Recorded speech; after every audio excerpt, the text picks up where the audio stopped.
ଜିହିଜିକଲ ପୁସ୍ତକ ତାର 37 ଅଧ୍ୟାୟର 10 ପଦ ଆଉ କିଏ ଯଦି ପାଉଛନ୍ତି ପଢନ୍ତୁ ତାହା ମାନଙ୍କର ଧ୍ୟାନ ନିମନ୍ତେ ଆଜିର ପ୍ରସଙ୍ଗ ଜିହିଜିକଲ 37 ଅଧ୍ୟାୟର 10 ପଦ।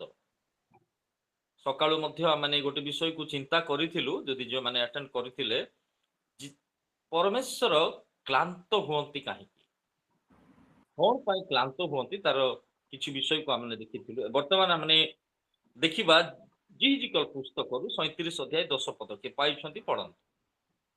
ତହୁଁ ସେ ମୋତେ ଯେପରି ଆଜ୍ଞା କଲେ ତଦନୁସାରେ ମୁଁ ଭବିଷ୍ୟତ ବାକ୍ୟ ପ୍ରଚାର କରନ୍ତେ ପ୍ରାଣବାୟୁ ସେମାନଙ୍କ ମଧ୍ୟକୁ ଆସିଲା, ଆଉ ସେମାନେ ଜୀବିତ ହେଲେ ଓ ଅତିଶୟ ମହତି ସେନା ହୋଇ ଆପଣା ଆପଣା ଚରଣରେ ଠିଆ ହେଲେ। ପ୍ରଭୁ ଏହି ପଠିତ ଧନ୍ୟବାଦ ବାକ୍ୟର ଭାବ ବୁଝିବା ପାଇଁ ଏମାନଙ୍କୁ ଆଶୀର୍ବାଦ କରେ। ଧନ୍ୟବାଦ ଆଜ୍ଞା। ଏହା ଜିହିଜିକଲଙ୍କ ସମୟର ଘଟଣା। ଆଉ ଜିହିଜିକଲଙ୍କ ସମୟରେ ଜିହିଜିକଲ ଭବିଷ୍ୟତ ବକ୍ତାଙ୍କ ସମୟରେ ପ୍ରଭୁ ତାଙ୍କୁ କି ପ୍ରକାର ମାଧ୍ୟମରେ ଦର୍ଶନ ଦଉଥିଲେ, କି ପ୍ରକାର ଭାବରେ ତାଙ୍କର ଲୋକମାନଙ୍କ ମଧ୍ୟରେ ବ୍ୟବହାର କରିଥିଲେ। ଆଉ ଏବେ ଯୋଉ ଅଂଶ ମାନେ ପଢିଲୁ, ଅସ୍ଥିରେ ପୂର୍ଣ୍ଣ ଗୋଟେ ଉପତ୍ୟକା ମଧ୍ୟରେ ପ୍ରଭୁ ତାଙ୍କୁ ନେଇକି ଯାଇକି ତାହାକୁ ଆଉ କଣ କରୁଛନ୍ତି, ସେଇ ଖଣ୍ଡ ବିଖଣ୍ଡ ବିଚ୍ଛିନ୍ନ ହେଇଥିବା ଏପଟ ସେପଟ ପଡିଥିବା ଅସ୍ଥି ଗୁଡାକ ସଂଯୁକ୍ତ ହେଲେ, ଜୀବିତ ପ୍ରାଣୀ ହେଲେ ଏବଂ ମହତି ସେନା ହେଲେ। ଜିହିଜିକଲ କୁ 3 ଭାଗରେ ବିଭକ୍ତ କରାଯାଏ। ଆଉ ତାର ଜିହିଜିକଲ କୁ ପ୍ରଭୁ ମନୋନୀତ କଲା ପରେ ତାଙ୍କୁ ବିଭିନ୍ନ ବାର୍ତ୍ତା ଦେଇ 3ଟା ଭାଗରେ ଆଉ ପ୍ରଭୁ ତାଙ୍କୁ ବ୍ୟବହାର କରିଛନ୍ତି। ମେସେଜ ଅଫ ଡୁମ୍ ବା ଲୋକମାନଙ୍କର ଭୁଲକୁ, ଲୋକମାନଙ୍କର ବିଷୟବସ୍ତୁକୁ ପ୍ରଭୁଙ୍କ ନିକଟରେ ଆଉ ସେମାନେ ଯେପରି ସମର୍ପିତ ହେବେ, ଆଉ ଯେଉଁମାନେ ବନ୍ଧୁ ଅବସ୍ଥାରେ ଥିଲେ ସେମାନଙ୍କ ପାଇଁ ବାର୍ତ୍ତା ଥିଲା, ଏବଂ ଶେଷରେ ମେସେଜ ଅଫ ହୋପ, ଏକ ଭରସା ଯୁକ୍ତ ବାକ୍ୟ ଥିଲା। ତ ଜିହିଜିକଲକୁ ମୁଁ ଆଉ ଅଧିକ ତାର ବିଷୟବସ୍ତୁକୁ ଯିବା ପାଇଁ ଚାହେଁ ନାହିଁ। ଆମେ ଚିନ୍ତା କରିବା ଜିହିଜିକଲର ଏଇ ଘଟଣା, ଯୋଉ ଘଟଣା କି ସେମାନେ କଣ ହଉଛନ୍ତି, ଆମେ ସ୍ପଷ୍ଟ ଭାବରେ ଦେଖିଲୁ ଯେ ତହୁଁ ସେ ମୋତେ ଯେପରି ଆଜ୍ଞା କଲେ ତଦନୁସାରେ ମୁଁ ଭବିଷ୍ୟତ ବାକ୍ୟ ପ୍ରଚାର କଲି। ପ୍ରାଣବାୟୁ ସେମାନଙ୍କ ମଧ୍ୟକୁ ଆସିଲା। ଆରମ୍ଭରୁ ମୁଁ ଶେଷ ପର୍ଯ୍ୟନ୍ତ ପଢେଇ ନାହିଁ, ଏଇଥିପାଇଁ ଆମେ ସମସ୍ତେ ଜାଣିଛୁ ଅସ୍ଥିରେ ପୂର୍ଣ୍ଣ ଗୋଟିଏ କଣ ଥିଲେ, ଅସ୍ଥିରେ ପୂର୍ଣ୍ଣ ଗୋଟିଏ ଜାଗା ଥିଲା। ସେଇ ଜାଗାରେ ଆଉ ଉପତ୍ୟକା ଥିଲା, ଆଉ ସେଇ ଉପତ୍ୟକାରେ ପ୍ରଭୁ କଣ କରୁଛନ୍ତି, ଜିହିଜିକଲକୁ ନେଇକି ଗଲେ ଏବଂ ସେ ଅସ୍ଥି ମାନଙ୍କୁ ଆଉ ଭବିଷ୍ୟତ ବାକ୍ୟ ପ୍ରଚାର କରିବା ପାଇଁ ପ୍ରଭୁ ତାଙ୍କୁ କହିଲେ। ଆଉ ଯେତେବେଳେ ସେ ସମସ୍ତ ବିଷୟ ହେଲା, ସେ ଅସ୍ଥି ଗୁଡାକ କଣ ହେଲେ, ଆଉ ଜୀବିତ ହେଲେ। ପ୍ରାଣବାୟୁ ସେମାନଙ୍କ ମଧ୍ୟକୁ ଆସିଲା, ସେମାନେ ଜୀବିତ ହେଲେ ଏବଂ ଅତିଶୟ ସେମାନେ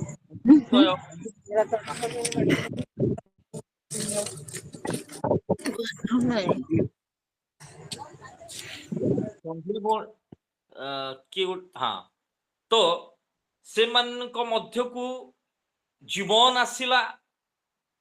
ସେମାନେ କଣ ହେଲେ, ଅତିଶୟ ମହତି ସେନା ହେଲେ ଏବଂ ଆପଣା ଆପଣା ଚରଣରେ ଠିଆ ହେଲେ। ଆଶ୍ଚର୍ଯ୍ୟର ବିଷୟ, ଛିନ୍ନ ବିଚ୍ଛିନ୍ନ ହେଇଥିବା ଅସ୍ଥି, କା ହାଡ କୋଉ ଜାଗାରେ ପଡିଛି, କା ଗୋଡ, କା ମୁଣ୍ଡ, କା ହାତ, କା ଆଙ୍ଗୁଠି କେଉଁ ସ୍ଥାନରେ ପଡିଛି ଠିକ ନାହିଁ। ଏକ ଈଶ୍ୱରଙ୍କର ବାକ୍ୟ ଏବଂ ଈଶ୍ୱରଙ୍କର ବାୟୁ ଯେତେବେଳେ ସେମାନଙ୍କ ମଧ୍ୟକୁ ଆସୁଛି, ସେମାନଙ୍କ ମଧ୍ୟରେ ସେମାନେ ସୁସଂଯୁକ୍ତ ହଉଛନ୍ତି, ଜୀବିତ ପ୍ରାଣୀ ହଉଛନ୍ତି ଏବଂ ଆପଣା ଆପଣା ଚରଣରେ ଠିଆ ହଉଛନ୍ତି। ଆଶ୍ଚର୍ଯ୍ୟର ବିଷୟ, ଏଇ ଯୋଉ ଉପତ୍ୟକା, ବିଭିନ୍ନ ଉପତ୍ୟକାକୁ ବାଇବେଲରେ ଆମେ ଦେଖୁ। ଯେତେବେଳେ ଆଖନ ଯେତେବେଳେ ଭୁଲ କଲେ, ତାଙ୍କୁ ଆଉ ପଥର ଫୋପାଡ଼ିକି ମରାଗଲା, ତାହା ଗୋଟେ ଦଣ୍ଡର ଉପତ୍ୟକା ଥିଲା। ଆଖୋର ଉପତ୍ୟକା ବୋଲି ତାକୁ କୁହାଯାଏ। ଦାଉଦ ତାଙ୍କର ଗୀତରେ କହନ୍ତି ମୃତ୍ୟୁ ଛାୟା ଉପତ୍ୟକା ଦେଇ ମତେ ଗମନ କଲେ। ମୃତ୍ୟୁ ଛାୟା ଉପତ୍ୟକା ବି ଅଛି।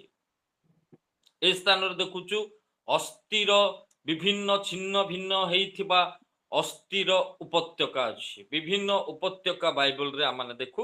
ଆଉ ସେ ଉପତ୍ୟକା ମଧ୍ୟକୁ ଯିବା ନାହିଁ। କିନ୍ତୁ ଆଜିର ମୁଖ୍ୟ ପ୍ରସଙ୍ଗ ଯେ ଶୁଷ୍କ ସଜୀବ ହେଇପାରେ। ଗୋଟେ ଶୁଷ୍କ, ଗୋଟେ ଛିନ୍ନ ଭିନ୍ନ ବିଷୟ, ଗୋଟେ ଶୁଷ୍କତା ବିଷୟ, ଗୋଟେ ଆଉ ଦୁର୍ବଳ ବିଷୟ ସଜୀବ ହେଇପାରେ। ପ୍ରଭୁଙ୍କ ନିକଟରେ କୌଣସି ବିଷୟ ଅସମ୍ଭବ ନୁହଁ।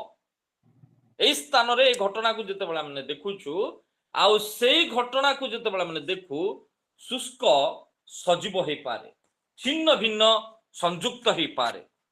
ହୁଏତ ଆଜି ଆମେ ସେ ପ୍ରକାର ପରିସ୍ଥିତିରେ ନାହୁଁ, କିନ୍ତୁ ଆମେ ମନେ ରଖିବା ଆମମାନଙ୍କର ବ୍ୟକ୍ତିଗତ ପାରିବାରିକ ମାଣ୍ଡଳିକ ଜୀବନରେ ଆଜି ଅନେକ ଶୁଷ୍କତା ଅଛି, ଅନେକ ବିଚ୍ଛିନ୍ନତା ଅଛି, ଅନେକ କ'ଣ ଅଛି ନିର୍ଜୀବ ଅବସ୍ଥାରେ ଅଛି।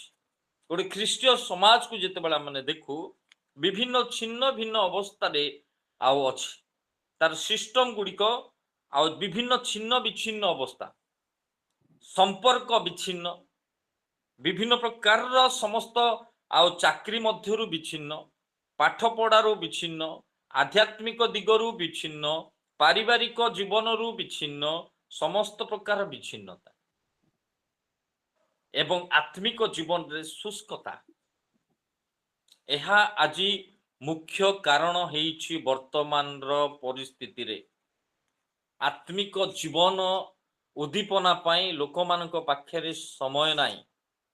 ସେମାନେ ପ୍ରଭୁଙ୍କ ଠାରୁ ବିଚ୍ଛିନ୍ନ ଅବସ୍ଥାରେ ଅଛନ୍ତି ଅନେକ ଲୋକ। ସେଥିପାଇଁ ମୁଁ ବିଶେଷ କରିକି ପ୍ରଭୁଙ୍କୁ ଧନ୍ୟବାଦ ଦିଏ ଏବଂ ବୀରେନ୍ଦ୍ର ଆଜ୍ଞାଙ୍କୁ ଧନ୍ୟବାଦ ଦିଏ। ଏହି ଗୋଟେ ପ୍ଲାଟଫର୍ମ ଆମମାନଙ୍କୁ ପ୍ରଭୁ କ'ଣ କରୁଛନ୍ତି, ଏକ କରୁଛନ୍ତି, ସଂଯୁକ୍ତ କରୁଛନ୍ତି।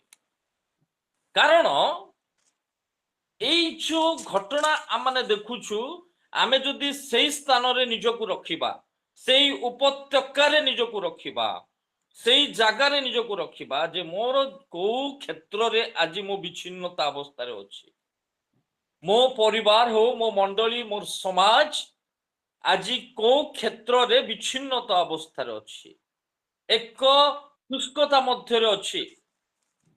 এই ସ୍ଥାନରେ ଦେଖୁଛୁ ଯେ ଏକ କ'ଣ ଥିଲେ, ଅସ୍ଥିରେ ପୂର୍ଣ୍ଣ ଥିଲା।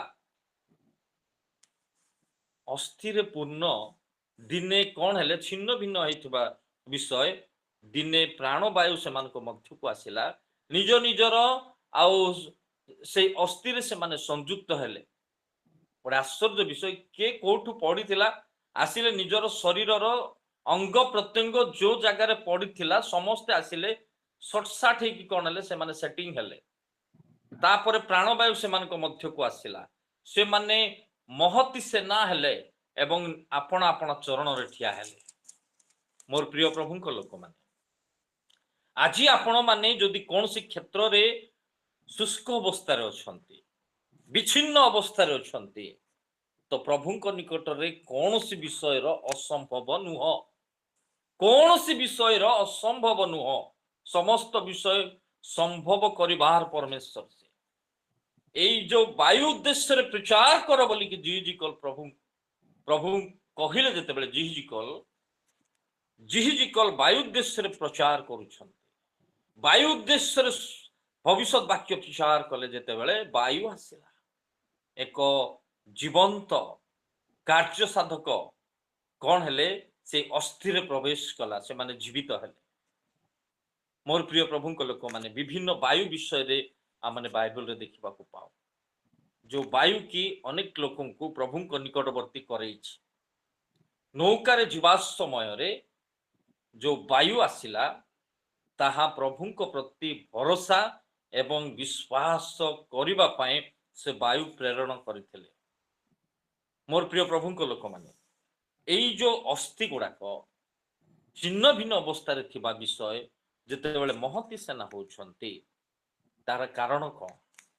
ଆଜି ଆମମାନେ ଶୁଷ୍କତା ମଧ୍ୟରେ ସଜୀବ କେମିତି ହେଇପାରିବା?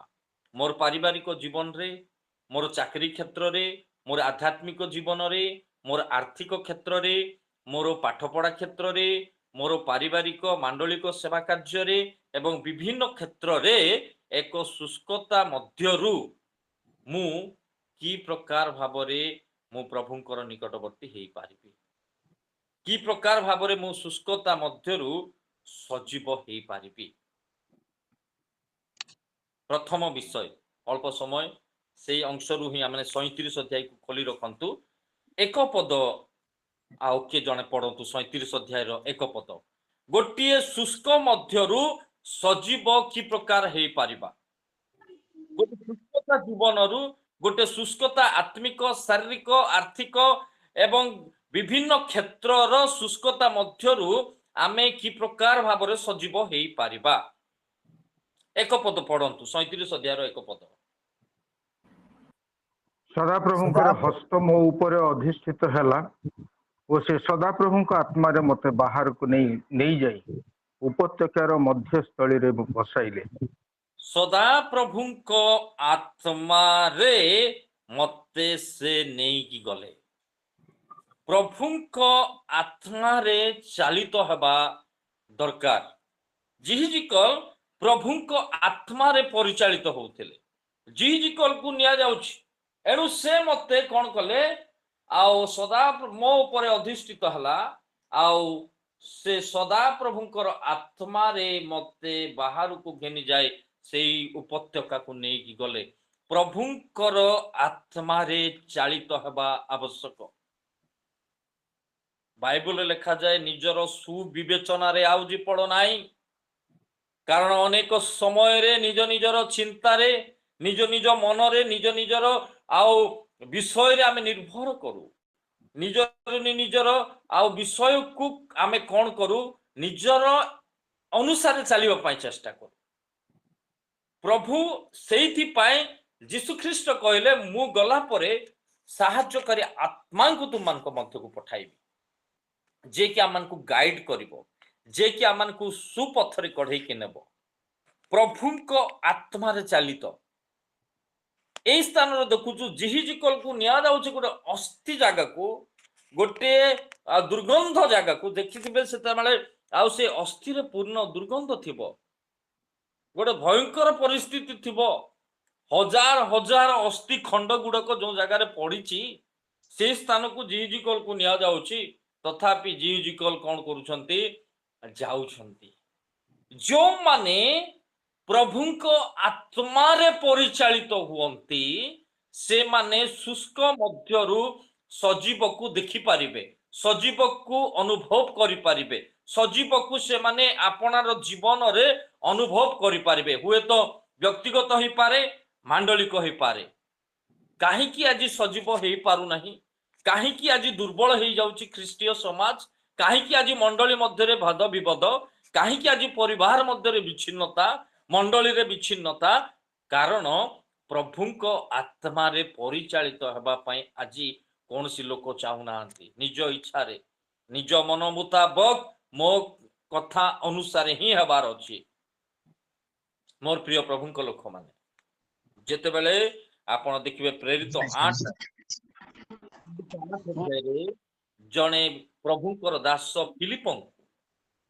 फिलिपं को प्रेरित 8 अध्याय लिखा जाए। फिलिपं को प्रभुंकर आत्मा कहले से रथर सांग धर। जने रथ रे गोटे नपुंसक जाउछंती, आउ से नपुंसकर रथ को सांगरे धरिबा पाई प्रभुंकर आत्मा फिलिपं को कहउछंती तुमे रथर सांग धार। जतबेले फिलिप जाउछंती ताहा कोनटे मरुभूमि, शुष्कता अछि। केही केबे शुष्कता मध्य को जीवा पाई पसंद करंती नाही। मरुभूमि गोटे रथ जाउछि, जो मरुभूमि रे कि विभिन्न प्रकार कोन अछि समस्या अछि, पानी मिलिवार नाही, कोनसी गछलता नाही, समस्या मरुभूमि रो समस्या अनेक अछि। जो माने मरुभूमि रे वास करंती, मरुभूमि अंचल रे वास करंती, से मानकर परिस्थिति को जदि आपण माने अनुध्यान करिवे जानि पारिबे को केते किलोमीटर जाई से माने पानी नै कि आसंती। शुष्कता अछि, किंतु फिलिपं को कुआ गला तुमे जाओ से शुष्कता मध्य रे आओ से रथर सांग धार।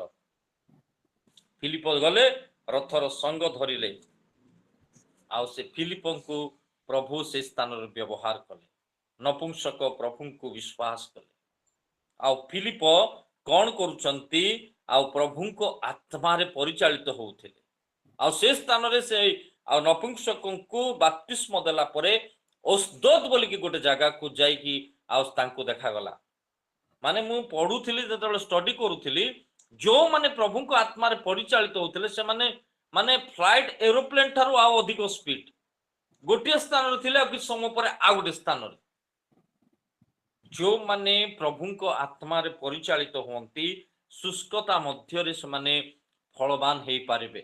ଶୁଷ୍କତା ମଧ୍ୟରେ ସେମାନେ କିଛି ଆଚିଭମେଣ୍ଟ କରିପାରିବେ। ଶୁଷ୍କତା ମଧ୍ୟରେ ସେମାନଙ୍କର ଜୀବନରେ କିଛି ଫଳ ଆସିପାରିବ। ହୁଏତ ସେବା କାର୍ଯ୍ୟରେ ହଉ କିମ୍ବା ମାଣ୍ଡଳିକ ଭାବରେ ହଉ କିମ୍ବା ବ୍ୟକ୍ତିଗତ ଜୀବନରେ ହଉ। ଶୁଷ୍କତା ଥିଲା ଫିଲିପଙ୍କ ପାଇଁ, କିନ୍ତୁ ସେ ଗଲେ, କୃତକାର୍ଯ୍ୟ ହେଲେ। ଆଜି ଆମମାନେ ଅନେକ ସମୟରେ ଆମର ଶୁଷ୍କତାକୁ ଧରିକି ବସୁ। ଅନେକ ସମୟରେ ଆମମାନେ ଆମର ଶୁଷ୍କତା ମଧ୍ୟରେ ଆମେ ନିଜ ଇଚ୍ଛାରେ ଚାଲିବା ପାଇଁ ଚେଷ୍ଟା କରୁ। ସେଇଥିପାଇଁ ଆଉ କୌଣସି ଫଳପ୍ରଦ ହୁଏ ନାହିଁ, କୌଣସି ଜୀବନ ଆସେ ନାହିଁ। କାରଣ ପ୍ରଭୁଙ୍କ ଆତ୍ମାରେ ଯୋଉମାନେ ଚାଲିତ ସେମାନେ କଷ୍ଟ ସମୟରେ ମଧ୍ୟ ପ୍ରଭୁଙ୍କର ସ୍ପର୍ଶକୁ, ପ୍ରଭୁଙ୍କର ଉପସ୍ଥିତିକୁ ଅନୁଭବ କରିପାରିବେ। ସ୍ତିଫାନ ଯିଏକି ପ୍ରଭୁଙ୍କର ଜଣେ ଦାସ, ତାଙ୍କୁ ପଥର ଫୋପାଡ଼ିକି ମରା ଯାଉଛି, ସେ ପବିତ୍ର ଆତ୍ମାରେ ପୂର୍ଣ୍ଣ ହୋଇ ସ୍ୱର୍ଗକୁ ଉର୍ଦ୍ଧ୍ୱ ଦୃଷ୍ଟି କରୁଛନ୍ତି।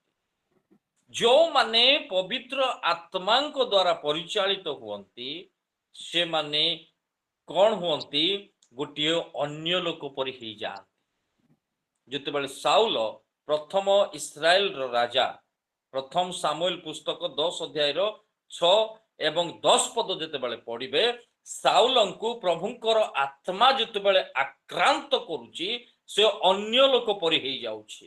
ଗୋଟେ ସାଧାରଣ ବ୍ୟକ୍ତି ଅନ୍ୟ ଲୋକ ପରି ହେଇ ସେ କଣ କରୁଛନ୍ତି, ଭବିଷ୍ୟତ ବାକ୍ୟ ପ୍ରଚାର କରୁଛନ୍ତି।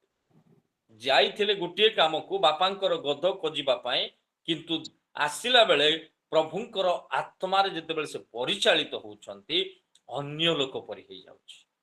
ଆଜି ମଧ୍ୟ ଯଦି ଆମେ ପ୍ରଭୁଙ୍କର ଆତ୍ମାରେ ପରିଚାଳିତ ହେବା ଏକ ଅନ୍ୟ ଲୋକ ପରି, ଆମମାନଙ୍କର ସ୍ୱଭାବ, ଆମମାନଙ୍କର ଚରିତ୍ର, ଆମମାନଙ୍କର କଥାବାର୍ତ୍ତା, ଆମମାନଙ୍କର ସବୁ ବିଷୟ ଚେଞ୍ଜ ହେଇଯାଏ, ସବୁ ବିଷୟ ପରିବର୍ତ୍ତନ ହେଇଯାଏ। ଏକ ଅନ୍ୟ ଲୋକ ପରି ଦେଖାଯିବା, ଏକ ଅନ୍ୟ ଲୋକ ପରି ଦେଖାଯିବା। ଯେତେବେଳେ ଦାଉଦ ଯେତେବେଳେ ଗୋଲିଆତକୁ ବଦ୍ଧ କରିକି ଆସୁଛନ୍ତି, ସାଉଲ ରାଜା ଚିହ୍ନି ପାରୁନାହାନ୍ତି, କହୁଛନ୍ତି ଏ ବ୍ୟକ୍ତି କାହାର ପୁଅ, ଏ ଭେଣ୍ଡିଆଟି କାହାର।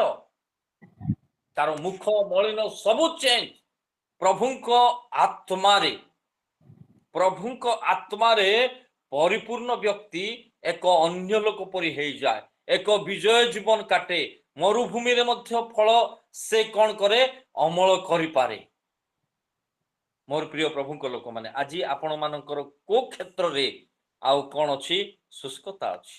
ପ୍ରଭୁଙ୍କ ଆତ୍ମାରେ ପରିଚାଳିତ ହୁଅନ୍ତୁ।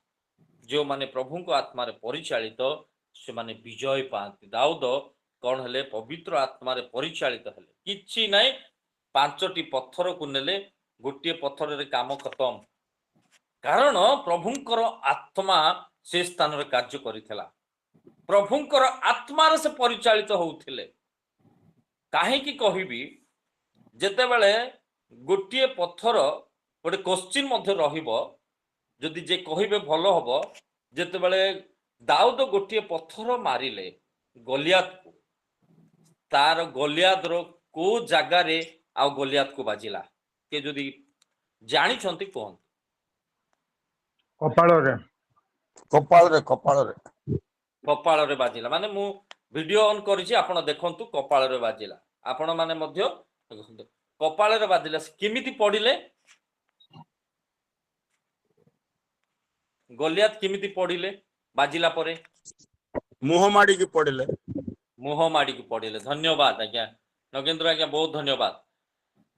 ଯୋଉମାନେ କହିଛନ୍ତି ବହୁତ ଧନ୍ୟବାଦ। ପବିତ୍ର ଆତ୍ମାଙ୍କର କାର୍ଯ୍ୟ ଦେଖନ୍ତୁ।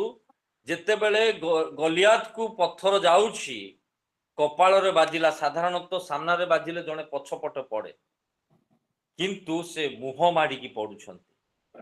That is the work of the Holi spirit से स्थान रे पूर्ण पवित्र आत्मांकर कार्य केबे मध्य तांकर शत्रु मान को प्रभु ऊपर मुहा हेबा पाए देबे ना तळ मुहा करिवे पवित्र आत्मांकर कार्य से स्थान रे थिला गोलियात को मुह माडी तळे पकई देले जो व्यक्ति की दिने रणहुंकार छाड़ुला आज से व्यक्ति भूमि रे तार मुख पड़िला मोर प्रिय प्रभु को लोक माने आपणकर समस्या जे प्रकार जेते बड़ होना कहीं गलियात पर होना कहीं जेते मरुभूमि पर होना कहीं प्रभु को आत्मा रे परिचालित हो प्रभु ताकू मुह माड़ी पकई देबे आपणकर समस्या को प्रभु मुह माड़ी पकई देबे एक शुष्क मध्यरु सजीव मध्य को अणा जीव एक छिन्न भिन्न अवस्था संयुक्त मध्य को अणा जीव जो माने पवित्र आत्मा रे चालित से माने जंत्रणा रे मध्य आनंद करंती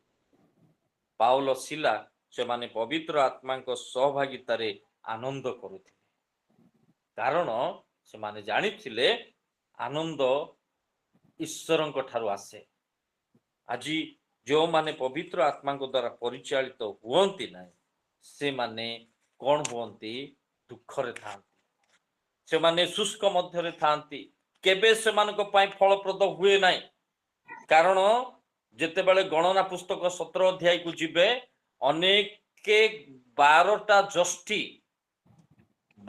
जष्टि जेते बेले गोटिए मध्य रे रहिला आ सेन मध्यरु हारण को जष्टि मध्य अछि 12 जष्टि मध्यरु 11 जष्टि को प्रभु स्पर्श कले नाही गोटिए जष्टि को प्रभु स्पर्श करूछंती ताहा होछि हारणकर जष्टि गोटिए रात्रि रे फलप्रद होउछि गोटिए रात्रि रे हारणकर जष्टि कौन हला पल्लवित हला पत्र हला फूल हला फल मध्य बादाम फलिला एक शुष्क जष्टि प्रभुंकर सम्मुखरे प्रभुंक आत्मा रे परिचालित हेउथिबा हेतु प्रभु जष्टि को गोटे गछरे परिवर्तन कर आज आपणकर जीवन जदि से जष्टि परि जदि कौनसी शुष्कता रे मध्य रे अछि प्रभु को निकट रे कौनसी विषय संभव नाही हारणकर जष्टि को प्रभु बदलै देले तार रूप को तार स्थान को तार कार्य को तार समस्त मूल्य को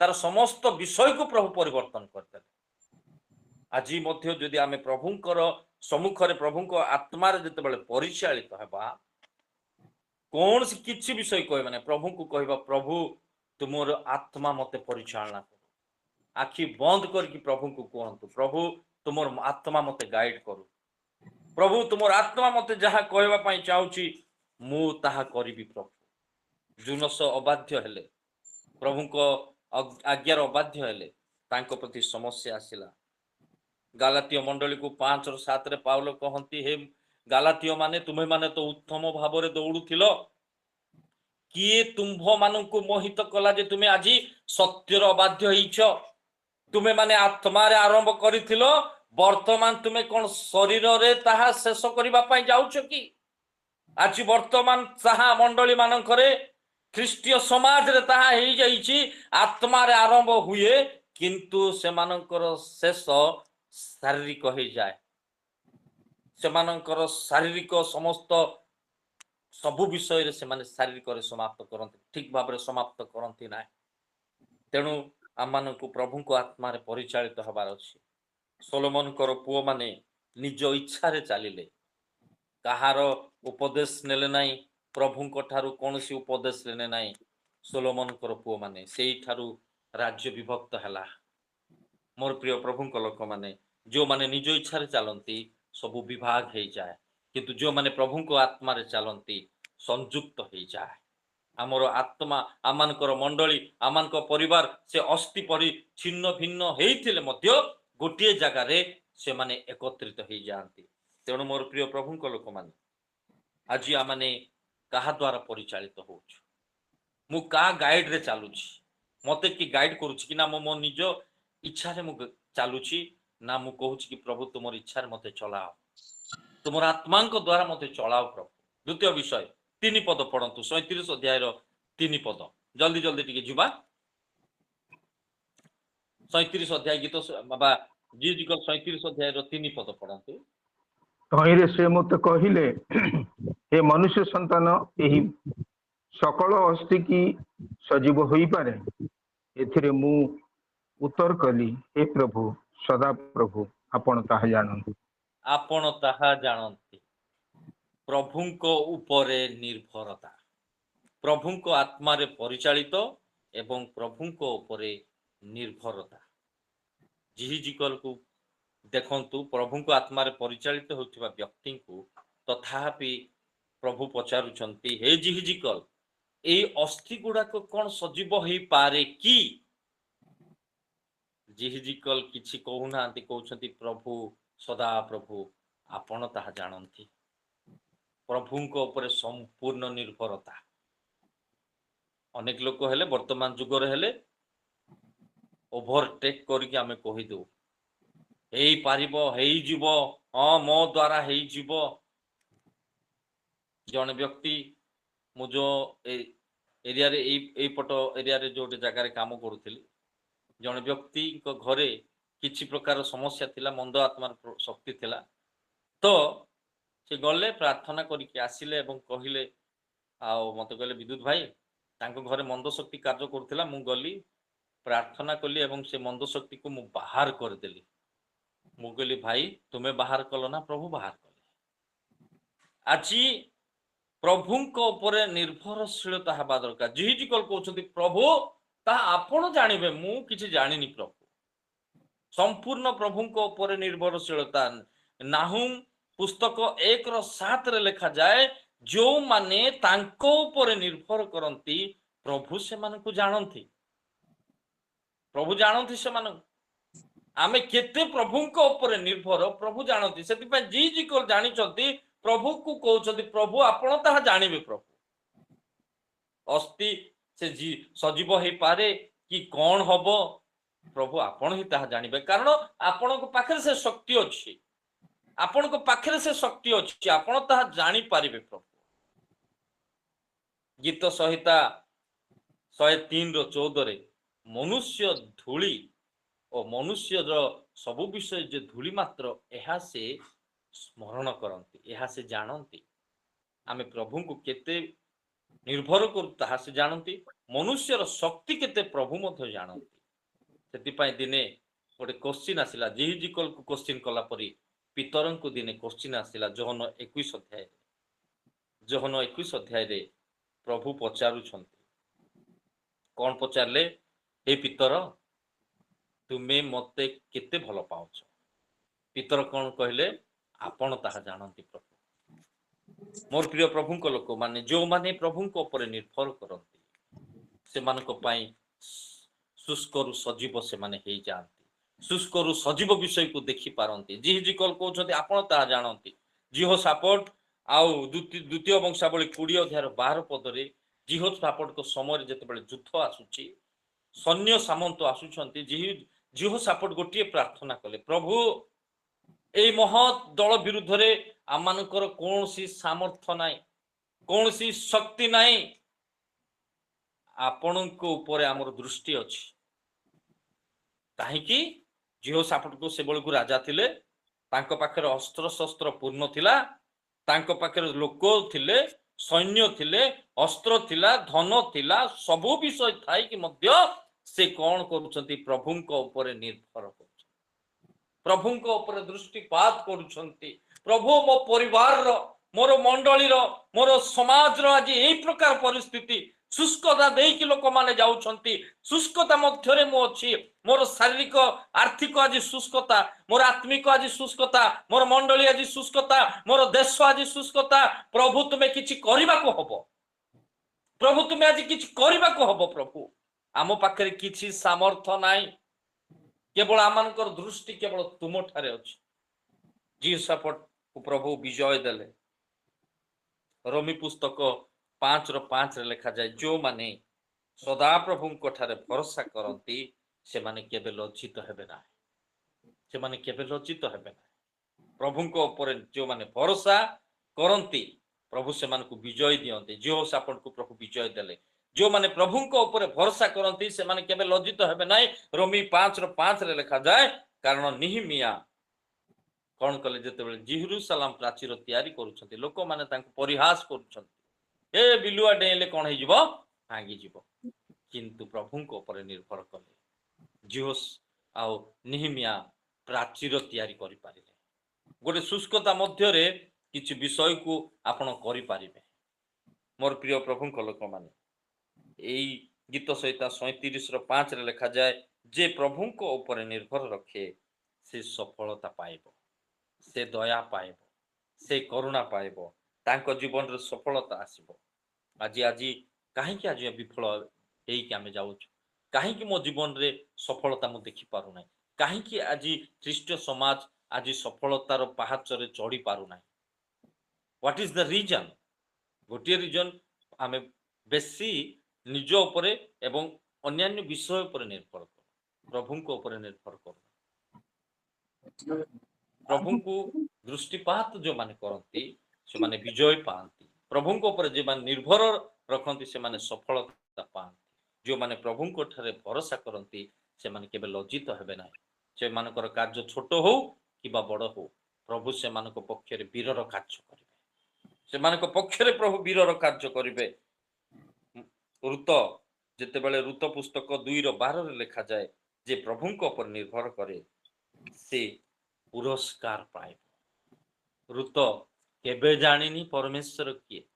ଗୋଟେ ମୋୟାବିଆ ସ୍ତ୍ରୀ, ଗୋଟେ ମୋୟାବ ବଂଶର ସ୍ତ୍ରୀ ଯେତେବେଳେ ଆଉ ନୟମୀଙ୍କ ପଛରେ ଆସୁଛନ୍ତି, କହୁଛନ୍ତି ଆପଣଙ୍କର ପରମେଶ୍ୱର ମୋର ପରମେଶ୍ୱର ହେବେ। ଦିନ ଆସିଲା, ସମୟ ଆସିଲା, ବୟୋଜଙ୍କ ନିକଟରେ ତାଙ୍କର ଯେତେବେଳେ ଦେଖଭାଲ ହଉଛି, ବୟୋଜ ଗୋଟିଏ କଥା କହୁଛନ୍ତି, ଆଗ ଋତ ତୁମେ ଯେଉଁ ପରମେଶ୍ୱରଙ୍କ ଉପରେ, ତୁମେ ଯେଉଁ ଇସ୍ରାଏଲର ପରମେଶ୍ୱରଙ୍କ ଉପରେ ନିର୍ଭର କରି ଆସିଅଛ, ସେ ତୁମକୁ ପୁରସ୍କାର ଦେବେ। ସତରେ ଋତ ପୁରସ୍କାର ପ୍ରାପ୍ତ ସ୍ତ୍ରୀ ହେଇଗଲେ। ସେ ତାଙ୍କ ଜୀବନରେ ବୟୋଜ ଆସିଲା। ବୟୋଜଙ୍କର ବଂଶରେ ଆଉ ସେମାନେ କଣ ହେଲେ? ବୟୋଜଙ୍କ ବଂଶରେ ଓବେଦ ଆସିଲେ, ଓବେଦଙ୍କ ବଂଶରେ ଜିସି ଆସିଲେ, ଜିସିଙ୍କ ବଂଶରେ ଦାଉଦ ଆସିଲେ, ଦାଉଦଙ୍କ ବଂଶରେ ଯୀଶୁଖ୍ରୀଷ୍ଟ ଜନ୍ମ ହେଲେ। ଏକ ପୁରସ୍କାର ପ୍ରାପ୍ତ ଯେଉଁମାନେ ପ୍ରଭୁଙ୍କ ଉପରେ ନିର୍ଭର କରନ୍ତି ସେମାନେ ସଫଳତା ପାଆନ୍ତି, ସେମାନେ ବିଜୟ ପାଆନ୍ତି, ସେମାନେ ସଫଳତାର ସହିତ ଆଗକୁ ବଢନ୍ତି ଏବଂ ସେମାନେ ପୁରସ୍କାର ପ୍ରାପ୍ତ ହୁଅନ୍ତି। ମୋର ପ୍ରିୟ ପ୍ରଭୁଙ୍କ ଲୋକମାନେ, ଆଜି ଯେତେ ଲୋକ ଆମେ ଏ ସ୍ଥାନରେ ବସିଛୁ, ପ୍ରଭୁଙ୍କ ଆତ୍ମାରେ ପରିଚାଳିତ ହୁଅନ୍ତୁ, ପ୍ରଭୁଙ୍କ ଉପରେ ନିର୍ଭର କରନ୍ତୁ। କୁହନ୍ତୁ, ପ୍ରଭୁ ଆପଣ କରିପାରିବେ, ଆପଣ ପ୍ରଭୁ ଜାଣନ୍ତି। ଆମର କୌଣସି ସାମର୍ଥ୍ୟ ନାହିଁ, ଆମର କୌଣସି ସେ 38 ବର୍ଷର ରୋଗୀକୁ ଯେତେବେଳେ ଯୀଶୁ ଯାଇ ପଚାରୁଛନ୍ତି, ମହାଶୟ ତୁମେ କଣ ସୁସ୍ଥ ହେବା ପାଇଁ ଚାହୁଁଛ କି?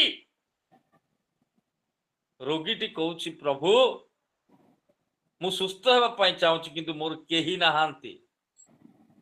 ପ୍ରଭୁଙ୍କ ଉପରେ ନିର୍ଭର। ପ୍ରଭୁ କହିଲେ ଇଏ ଆଙ୍କୁ ମୁଁ ଦୟା କରିବା ଆବଶ୍ୟକ ଅଛି। ଗୋଟିଏ କଥାରେ ସେ ରୋଗୀ ସୁସ୍ଥ ପାଇଲେ। ଆଶା ରାଜାଙ୍କ କଥା ଆପଣ ଶୁଣିଥିବେ, ପଢିଥିବେ, 2 ବଂଶାବଳୀ ଯଦି ପଢିବେ ଆଉ ତାଙ୍କ ବିଷୟରେ ଲେଖାଯାଏ। ଆଶା ରାଜା ଯେତେବେଳେ ଗୋଟିଏ ରୋଗରେ ଆକ୍ରାନ୍ତ ହେଲେ, ତାଙ୍କର ଜୀବନ ସୁନ୍ଦର ଥିଲା, ପ୍ରଭୁଙ୍କ ଉପରେ ନିର୍ଭର କରି ବଞ୍ଚୁଥିବା ବ୍ୟକ୍ତି, ପ୍ରଭୁଙ୍କର ପାଇଁ କାର୍ଯ୍ୟ କରୁଥିବା ବ୍ୟକ୍ତି, ପ୍ରଭୁଙ୍କ ପାଇଁ ଗୋଟେ ଉତ୍ତମ ରାଜା ଥିଲେ। କିନ୍ତୁ ଦିନେ ଆସିଲା, ରାଜାଙ୍କ ପାଦରେ ଗୋଟିଏ ରୋଗ ଯେତେବେଳେ ହଉଛି, ଯେତେବେଳେ ତାଙ୍କ ରୋଗ ସମୟରେ ସେ କଣ କଲେ? ବୈଦ୍ୟ ମାନଙ୍କ ଉପରେ ନିର୍ଭର କଲେ। ଲେଖାଯାଏ ବୈଦ୍ୟ ମାନଙ୍କ ଉପରେ ନିର୍ଭର କଲେ, ଯଦ୍ୱାରା ତାଙ୍କର ଶେଷ ଜୀବନ ଠିକ ନଥିଲା। ଭଲ ଥିବା ବେଳେ ପ୍ରଭୁଙ୍କ ଉପରେ ନିର୍ଭର କରୁ। ଯେତେବେଳେ କଷ୍ଟ ଆସେ, ଅନେକ ସମୟରେ ଆମେ ଚତୁଃପାର୍ଶ୍ୱକୁ ଅଣ୍ଡାଳୁ, କିଏ ମୋତେ ସାହାଯ୍ୟ କରିବ, ମୁଁ କାହା ପାଖକୁ ଯିବି, କିଏ ମୋତେ ଏଇ କ୍ଷେତ୍ରରୁ ଉଦ୍ଧାର କରିବ। ଆମେ କଣ ହଉ? ଚତୁଃପାର୍ଶ୍ୱକୁ ଦୌଡୁ, କିନ୍ତୁ ଆମର ଦୃଷ୍ଟି ପରମେଶ୍ୱରଙ୍କ ଆଡୁ ହଟିଯାଏ। ଆଶା ରାଜା ରୋଗ ଆସିଲା, ବୈଦ୍ୟ ମାନଙ୍କ ପାଖକୁ ଦୌଡ଼ିଲେ, ତାଙ୍କର ଶେଷ ଜୀବନ ଠିକ ନଥିଲା। ମୋର ପ୍ରିୟ ପ୍ରଭୁଙ୍କ ଲୋକମାନେ, ସାଉଲ ରାଜା ପ୍ରଭୁଙ୍କ ଉପରେ ନିର୍ଭର କଲେ ନାହିଁ, ଶେଷ ଜୀବନ ତାର ଠିକ ନଥିଲା। ମୁଁ କାହା ଉପରେ ଆଜି ମୁଁ ନିର୍ଭର କରୁଛି? ମୁଁ କାହା ଉପରେ ଆଜି ଭରସା କରୁଛି? ମୋର ଶୁଷ୍କତାରୁ ଉଦ୍ଧାର ପାଇବା ପାଇଁ, मोर शुष्कतारू एक सजीव विषय हेबा पाए मु कहा ऊपर आज निर्भर करूछि कहा ऊपर आज मु निर्भर करूछि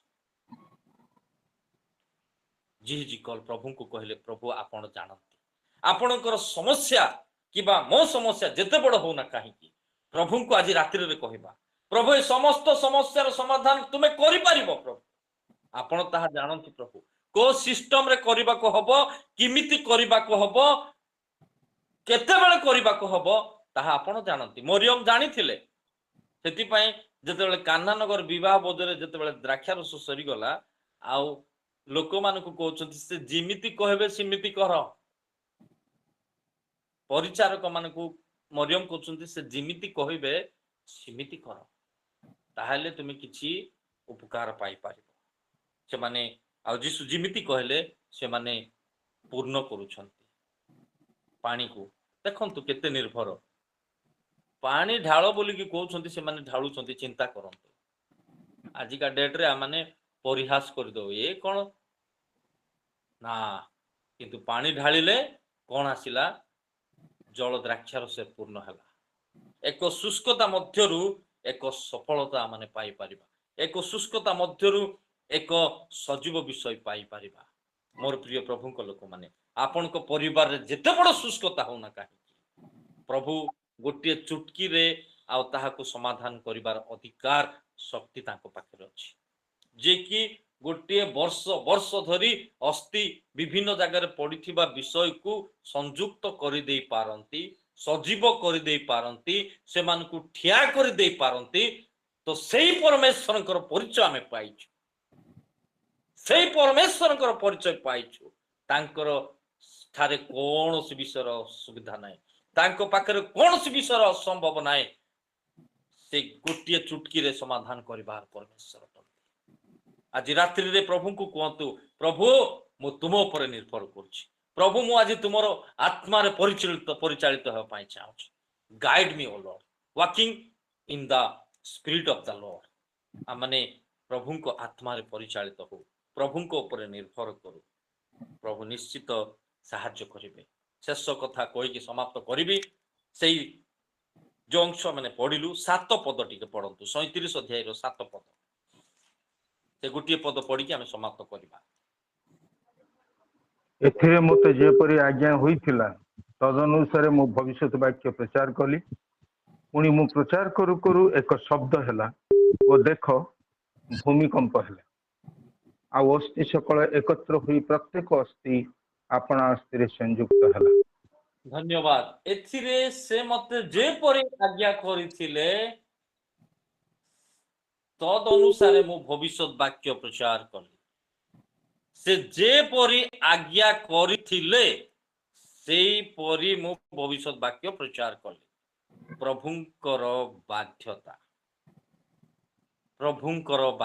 प्रभुंको आत्मा रे परिचालित हेबा प्रभुंको ऊपर निर्भर करिबा एवं प्रभुंको आज्ञा रे बाध्यता जिहि जिकल कहउछंती से जेपरि आज्ञा कले सेही अनुसारे मु कली टिके मध्य पट सपट अबाध्यता नाही बाध्यता देखंतु गोटे लोकर बाध्यता मु जेते बेले एटा को चिंता करूथिली किमिति माने संभव किमिति बाध्यता माने मु सैल्यूट करूथिले जिहि कल को गोटे अस्थिर पूर्ण किछि जीवन नाही से मानक निकट रे प्रचार करिबा पई कोआ जाउची से प्रचार करूछ बाध्यता देखंतु आज अनेक लोक बड़ बड़ जगार ही प्रचार करने चाहिए बड़ बड़ एजुकेटेड फैमिली मान को बड़ बड़ एजुकेटेड चर्च गुड़ाक को विभिन्न प्रकार शह शह हजार लोक भितर ही प्रचार करने पसंद आ बाकी तक लोक कुआड़े जी आज्ञा जो मैंने आज शुष्क अवस्था अच्छा छिन्न भिन्न अवस्था अच्छा प्रभुंकर परिवार भुक्त होना से किए आण प्रभु आज हाथ में थोड़ी कहतु प्रभु मु अच्छी मत पठाओ मो क्षेत्र को आप आसतु के माने इनभाइट करुच्ची शुष्कता मध्य लोक विभिन्न शुष्कता बंचवा प्रयास कर दारिद्र सीमा रेखा तले अच्छा अशिक्षित पहाचरे से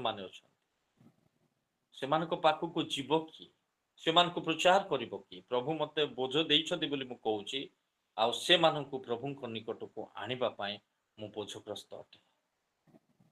ମୋତେ ଆଜି ବି କହୁଛି ଗୋଟେ ସାକ୍ଷ୍ୟ, ଯେ ମୋତେ ଭୁବନେଶ୍ୱରକୁ ଡକାଗଲା ଗୋଟେ ଜାଗାରେ, ଆଉ କିଛି ଗୋଷ୍ଠୀ ଭିତରେ ସେବା କାର୍ଯ୍ୟ କରିବା ପାଇଁ। ବହୁତ ସୁନ୍ଦର ଚର୍ଚ୍ଚ ଥିଲା, ବହୁତ ସୁନ୍ଦର ଯାଇକି ମୁଁ ଆଉ ସେବା କାର୍ଯ୍ୟ କରିଥାନ୍ତା, କିନ୍ତୁ ନା, ମୁଁ ମନା କରିଦେଲି। ମୁଁ ଯେଉଁ ଲୋକମାନଙ୍କ ଭିତରେ ସେବା କାର୍ଯ୍ୟ କରୁଛି, ଅନରିଚ୍ ପିପୁଲ ଗୁଡ଼ାକ, ସେମାନଙ୍କ ପାଖକୁ ଯିବ କିଏ? ମୋତେ ଯିବାକୁ ହବ ସେମାନଙ୍କ ପାଖକୁ। ମୋର ପ୍ରିୟ ପ୍ରଭୁଙ୍କ ଲୋକମାନେ, ଜିହି ଜିକଲ ଦେଖନ୍ତୁ ବାଧ୍ୟ ହେଉଛନ୍ତି। ଗୋଟେ ନିର୍ଜୀବ ଅସ୍ଥିକୁ ପ୍ରଚାର କରିବା ସହଜ କଥା କି ଆଜ୍ଞା? ଚିନ୍ତା କରନ୍ତୁ, ଯେଉଁମାନଙ୍କ ପାଖରେ ଆମେ ଦେଖୁଛୁ, କାର୍ଯ୍ୟ କରୁଛୁ, ସବୁ ପ୍ରକାର ଆକ୍ଟିଭିଟିସ୍ ହଉଛି, ସେମାନଙ୍କୁ ପ୍ରଚାର କଲା ବେଳକୁ ମଧ୍ୟ ଆମର ମୁଣ୍ଡ ବଥା ହେଇଯାଉଛି। କିନ୍ତୁ ଯୋଉଠିକି ଅସ୍ଥି କିଛି ନାହିଁ, ଦୁର୍ଗନ୍ଧ ବାହାରୁଥିବ, ସେଇଠିକି ଯାଇକି ପ୍ରଚାର କରିବା କେତେ ଅବେଡିଏଣ୍ଟ ଦେଖ। ବାଧ୍ୟତାର, ଯୋଉଠିକି ଦୁର୍ଗନ୍ଧର ସ୍ଥାନ ଥିଲା, ପ୍ରଭୁଙ୍କ ଆଜ୍ଞାକୁ ବିଶ୍ୱାସ କଲେ ଏବଂ ଗଲେ। ଏଲିୟଙ୍କୁ ପ୍ରଭୁ ଆଜ୍ଞା ଦେଲେ, ତୁମେ ଯାଅ, ତୁମେ ଯାଅ, ଆମେ ତୁମର ଅଭାବକୁ ପୂର୍ଣ୍ଣ କରିବା। ଏଲିୟଙ୍କୁ ପ୍ରଭୁ କହିଲେ, ତୁମେ କରିଦ୍ ନଦୀ ନିକଟରେ ଆପଣାକୁ ଲୁଚାଅ। ସେ ଲୁଚେଇଲେ। କାଉ ଦ୍ୱାରା ପ୍ରଭୁ ମାଂସ ଏବଂ ରୁଟି ଯୋଗାଉଛନ୍ତି। ସାରିଫତ ବିଧବା ଘରକୁ ଗଲେ, ଯୋଉ ସ୍ଥାନରେ କି ଦୁର୍ଭିକ୍ଷ ଥିଲା, ଶୁଷ୍କତା ଥିଲା, ଏଲିୟଙ୍କୁ ପ୍ରଭୁ ଖାଦ୍ୟ ଦେଲେ। ଯେଉଁମାନେ ପ୍ରଭୁଙ୍କର ବାଧ୍ୟ ହୁଅନ୍ତି, ପ୍ରଭୁ ସେମାନଙ୍କୁ ପ୍ରତିପୋଷଣ କରନ୍ତି। ପ୍ରଭୁ ସେମାନଙ୍କର ସମସ୍ତ ଆହାର ଠିକ ସମୟରେ ଯୋଗେଇ ଦିଅନ୍ତି। ଏଲିୟ ଗଲେ ଶୁଷ୍କତା ଭିତରକୁ, କିଛି ନାହିଁ, ଦରିଦ୍ରତାର ବିଭିନ୍ନ ପ୍ରକାରର ଦୁର୍ଭିକ୍ଷରେ ସେଇ ସାରିପତ ବିଧବା କହୁଛନ୍ତି, ଅଳ୍ପ ମଇଦା ଅଛି, ତୈଳ ଅଛି, ମାନେ ଖାଇକି ମରିବ, ଆଉ କିଛି ଆଶା ନାହିଁ। କିନ୍ତୁ ଏଲିୟ କହିଲେ, ମୋତେ ପ୍ରଥମରେ କରିକି ଆଣ। ସେଠାରେ ପ୍ରଭୁ କାର୍ଯ୍ୟ କଲେ, ଆଉ ଅଭାବ ହେଲାନି, ଆମେ ସମସ୍ତେ ଜାଣୁ। ମୋର ପ୍ରିୟ ପ୍ରଭୁଙ୍କ ଲୋକମାନେ, ଯୋହନ 2 ଅଧ୍ୟାୟରେ ଲେଖାଯାଏ, ଯେ ପ୍ରଭୁଙ୍କ ଆଜ୍ଞାର ବାଧ୍ୟ ହୁଏ, ତାହାର ସମସ୍ତ ପୂର୍ଣ୍ଣ ହୁଏ। ଯେମିତି କହୁଥିଲି ମୁଁ, ପ୍ରଭୁଙ୍କର ଆଜ୍ଞାର ବାଧ୍ୟ ହେଉଛନ୍ତି। ପାଣିକୁ ପୂର୍ଣ୍ଣ କର, ପୂର୍ଣ୍ଣ କଲେ, ଆଉ ସେମାନଙ୍କର ଆଶ୍ଚର୍ଯ୍ୟ କାର୍ଯ୍ୟ ସେମାନେ ଦେଖୁଛନ୍ତି। ମୋର ପ୍ରିୟ ପ୍ରଭୁଙ୍କ ଲୋକମାନେ, ଯେଉଁମାନେ ପ୍ରଭୁଙ୍କର ବାଧ୍ୟ ହୁଅନ୍ତି, ଯେତେବେଳେ ପିତର ଏବଂ ତାଙ୍କର ସଙ୍ଗୀମାନେ, ସେମାନେ ରାତି ସାରା ମାଛ ଧରୁଛନ୍ତି, ଗୋଟିଏ ବି ପାଇନା। 4 ମଙ୍ଗଳ ସୁସମାଚାରରେ ଲେଖାଯାଏ, ଗୋଟିଏ ବି, ରାତି ସାରା ଧରିଛନ୍ତି, ଗୋଟିଏ ବି ପାଇନାହାନ୍ତି। ସେମାନଙ୍କର ଜାଲ ଶୁଷ୍କତା ଭିତରେ ଅଛି, କିଛି ନାହିଁ। ଇନ୍ ଦ ମର୍ଣ୍ଣିଂ, ସକାଳୁ ଯୀଶୁ ସେମାନଙ୍କ ପାଖକୁ ଗଲେ, କହିଲେ, ତୁମର ଡାହାଣ ପାଖରେ ଜାଲ ପକାଅ।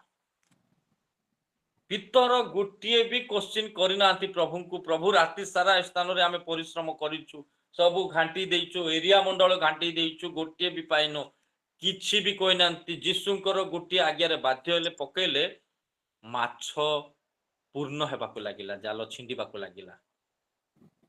ସେମାନଙ୍କର ଜୀବନ କଣ ଥିଲା? ପିତର ଗୋଟେ ବ୍ରୋକେନ୍ ମ୍ୟାନ୍, ଭାଙ୍ଗି ଯାଇଛନ୍ତି, ରାତି ସାରା ଭାଙ୍ଗି ଯାଇଛନ୍ତି, ପରିଶ୍ରମ କରି କିଛି ପାଇନାହାନ୍ତି। ତାଙ୍କର ସହଯୋଗୀ ମାନେ ମଧ୍ୟ ବ୍ରୋକେନ୍ ପାର୍ଟନର୍ସ, ତାଙ୍କର ସହଯୋଗୀ ମାନେ ମଧ୍ୟ ବ୍ୟତିବ୍ୟସ୍ତ, ସେମାନେ ମଧ୍ୟ ଭାଙ୍ଗି ପଡୁଛନ୍ତି, ରାତି ସାରା କିଛି ପାଇନା। କିନ୍ତୁ ସମୟ ଆସିଲା, ପ୍ରଭୁଙ୍କର ଯେତେବେଳେ ବାଧ୍ୟ ହେଲେ, ଜାଲ ଛିଣ୍ଡିବାକୁ ଲାଗିଲା, ବ୍ରୋକେନ୍ ନେଟ୍, ସେମାନଙ୍କର ଜାଲ ଛିଣ୍ଡିବାକୁ ଲାଗିଲା। ଆପଣଙ୍କର ଜାଲ ଛିଣ୍ଡିବାକୁ ଲାଗିବ। ଆପଣଙ୍କର ଯେକୌଣସି ଜାଲରେ ଶୁଷ୍କତା ଅଛି, ଆଉ ଖାଲି ଅଛି, ପ୍ରଭୁ ପୂର୍ଣ୍ଣ କରିବା ପାଇଁ ଚାହୁଁଛନ୍ତି। ଆପଣଙ୍କର ଆଉ ଶାରୀରିକ, ଆତ୍ମିକ, ଆର୍ଥିକ ଏବଂ ଆପଣଙ୍କର ସେବା କାର୍ଯ୍ୟ କ୍ଷେତ୍ରରେ, ଆପଣଙ୍କର ମଣ୍ଡଳୀରେ, ଆପଣଙ୍କର ଯେକୌଣସି ଚାକିରି କ୍ଷେତ୍ରରେ ହଉ, ଆପଣଙ୍କ ପାରିବାରିକ ଯେକୌଣସି କ୍ଷେତ୍ରରେ ହଉ, ଆପଣଙ୍କର ଯେକୌଣସି ପାତ୍ର ହଉ, ଯେକୌଣସି ଜାଲ ହଉ, ପ୍ରଭୁ ପୂର୍ଣ୍ଣ କରିବା ପାଇଁ ଚାହୁଁଛନ୍ତି। ଜଷ୍ଟ ପ୍ରଭୁଙ୍କର ବାଧ୍ୟ ହୁଅନ୍ତୁ। ପିତରଙ୍କର ଜାଲ ଛିଣ୍ଡିବାକୁ ଲାଗିଲା। ଯେ ପ୍ରଭୁଙ୍କ ଉପରେ ନିର୍ଭର କରେ, ସେ ପାଏ। ଅବ୍ରାହମ ପ୍ରଭୁଙ୍କ ଉପରେ ଗୋଟିଏ କଥା କହିଲେ, ପୁଅଙ୍କୁ ସଦା ପ୍ରଭୁ ଯୋଗାଇବେ, ସେ ପାଇଲେ। ଆଜି ଆମେ କେତେ ପ୍ରଭୁଙ୍କ ଉପରେ ନିର୍ଭର କରୁଛୁ? ଯେ ପ୍ରଭୁଙ୍କ ଠାରେ ନିର୍ଭର କରେ, ସେ ମସ୍ତକ ହବ। ବାଇବଲରେ ଲେଖାଯାଏ, ଯେଉଁମାନେ ସଦା ପ୍ରଭୁଙ୍କ ଉପରେ ନିର୍ଭର କରନ୍ତି, ଆମ୍ଭେ ସେମାନଙ୍କୁ ମସ୍ତକ କରିବା ଲାଙ୍ଗୁଡ଼ କରିବା ନାହିଁ। ମୋର ପ୍ରିୟ ପ୍ରଭୁଙ୍କ ଲୋକମାନେ, ଆଜି ଦେଖିଲୁ ଗୋଟିଏ ମହତୀ ସେନା ହେଇପାରିଲେ, ସେମାନେ ସଜୀବ ହେଇପାରିଲେ କେତେବେଳେ? ଯେତେବେଳେ ପ୍ରଭୁଙ୍କ ଆତ୍ମାରେ ଜିହିଜିକଲ ପରିଚାଳିତ ହେଲେ, ପ୍ରଭୁଙ୍କ ଉପରେ ନିର୍ଭର କଲେ ଏବଂ ପ୍ରଭୁଙ୍କର ବାଧ୍ୟ ହେଲେ। ଆଉ ଦେଖୁଛନ୍ତି ଅସ୍ଥି ଗୁଡ଼ାକ ସଂଯୁକ୍ତ ହେଲେ, ଜୀବିତ ହେଲେ, ମହତୀ ସେନା ହେଲେ ଏବଂ ଆପଣ ଚରଣରେ ଠିଆ ହେଲେ। ଆପଣଙ୍କର ଯେତେ ବଡ଼ ଶୁଷ୍କତା ହଉନା କାହିଁକି, ଆପଣ ଯେତେ ବଡ଼ ଆପଣଙ୍କ ଠାରେ ବିଚ୍ଛିନ୍ନତା ହଉନା କାହିଁକି, ପ୍ରଭୁ ସୁସଂଯୁକ୍ତ କରି ଏକ ମହତୀ ସେନା ଆପଣଙ୍କ ପରିବାରକୁ କରିବା ପାଇଁ ପ୍ରଭୁ ଚାହୁଁଛନ୍ତି। ପ୍ରଭୁ ଆମମାନଙ୍କ ବାକ୍ୟ ଦ୍ୱାରା ଆମେ ପ୍ରତ୍ୟେକଙ୍କୁ ଆଶୀର୍ବାଦ କରନ୍ତୁ। ଧନ୍ୟବାଦ, ନମସ୍କାର।